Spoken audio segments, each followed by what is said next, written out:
Bonjour à tous, on se retrouve à nouveau sur les fractions et on va essayer de comprendre comment fonctionne la multiplication de fractions.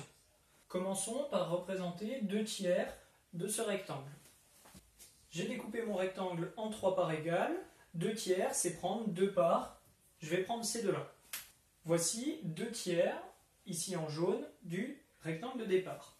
Maintenant, 2 tiers fois 4 cinquièmes, ça veut dire en fait prendre 4 cinquièmes de 2 tiers. C'est-à-dire que la partie en jaune ici, je vais en reprendre 4 cinquièmes.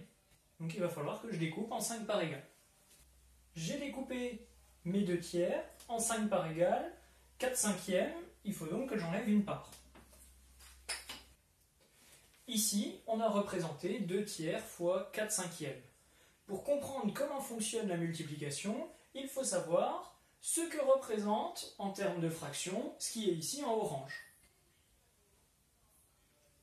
Alors, on voit que découper en 5, c'est pas adapté. Ici, on pourrait continuer, mais toute ma figure n'est pas découpée en 5 parts égales. Je vais donc utiliser un autre découpage.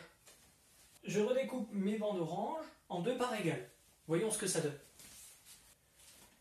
La surface que je cherchais à quantifier est en fait égale à 8 bandes vertes. Reste à savoir à quoi correspondent ces bandes vertes. Je vais essayer de recouvrir le reste du rectangle.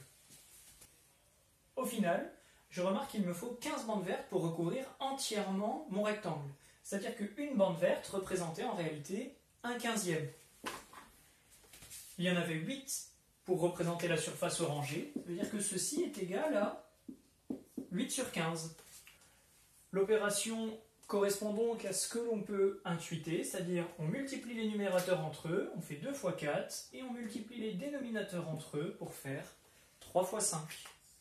Le produit de 2 fractions, ça reste quand même quelque chose d'assez simple par rapport à l'addition ou à la soustraction.